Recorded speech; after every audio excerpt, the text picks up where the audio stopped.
అసమర్థ చంద్రబాబు ప్రభుత్వంపై సమరానికి సై అంటున్నారు ఆశా వర్కర్లు. అంచనాలకు మించి విజయవాడ ధర్నా చౌక్ కు తరలివచ్చి చంద్రబాబు సర్కార్ మోసాన్ని ఎండగట్టారు. కనీస వేతనం 26,000 రూపాయలు ఇవ్వాలని, నిబంధనల ప్రకారం సదుపాయాలు కల్పించి సెలవులు ఇవ్వాలని డిమాండ్ చేశారు. కూటమి ప్రభుత్వ అసమర్థ పాలనపై అన్ని వర్గాల ఉద్యోగులు మండిపడుతున్నారు. ఎన్నికల ముందు ఇచ్చిన హామీలను మేనిఫెస్టోలో పెట్టారని, వాటిని వెంటనే అమలు చేయాలని డిమాండ్ చేస్తున్నారు. 2 రోజుల క్రితం అంగన్వాడీలు విజయవాడకు భారీగా తరలివచ్చి తమ డిమాండ్లను వినిపించారు. మహాధర్నా నిర్వహించి తమ సత్తా చాటారు. అదే స్థాయిలో ఆశా వర్కర్లు విజయవాడలోని ధర్నా చౌక్ కు తరలివచ్చారు. ప్రభుత్వంతో తాడోపేడో తేల్చుకుంటామని స్పష్టం చేశారు. కనీస వేతనాలను ఇవ్వాలని, నియమ నిబంధనల ప్రకారం సెలవులు మంజూరు చేయాలని డిమాండ్ చేశారు. నిత్యావసరాల ధరలు పెరిగాయని, చాలీచాలని జీతంతో ఎలా బతికేదని వారు ప్రశ్నించారు. మేము ముఖ్యంగా అడుగుతున్నది ఏంటి అంటే, ప్రభుత్వానికి మేము కొత్తగా ఏమీ అడగట్లేదు.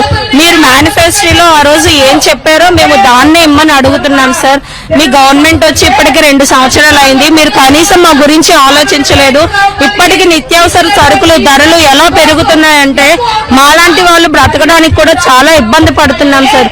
మీరు దాన్ని దృష్టిలో పెట్టుకొని మా వేతనాల్లో గాని, మా కష్టాల్లో గాని, ఇలా ఈ వర్క్ చేస్తూ ఎంతో మంది ఆశా వర్కర్లు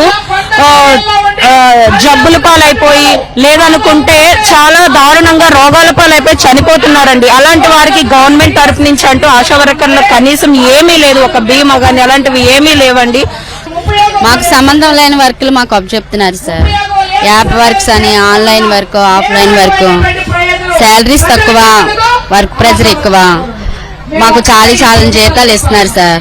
భర్త విడిచిపెట్టిన వాళ్ళు, భర్త చనిపోయిన వాళ్ళు ఈ 10,000 రూపాయలతో అద్దెలు కట్టుకొని పిల్లలు పోషించుకొని ఎలా బ్రతకాలి సార్? శాలరీస్ పెంచుతామని వాగ్దానం ఇచ్చారు కానీ అది నెరవేర్చలేదు సార్. అన్ని జిల్లాల నుంచి భారీగా ధర్నా చౌక్ తరలివచ్చిన ఆశా వర్కర్లు ప్రభుత్వ నిర్లక్ష్యాన్ని ప్రశ్నించారు. నాణ్యమైన సదుపాయాలు కల్పించాలని, ఆశా వర్కర్ల నియామకాలు ప్రభుత్వమే చేపట్టాలని డిమాండ్ చేశారు.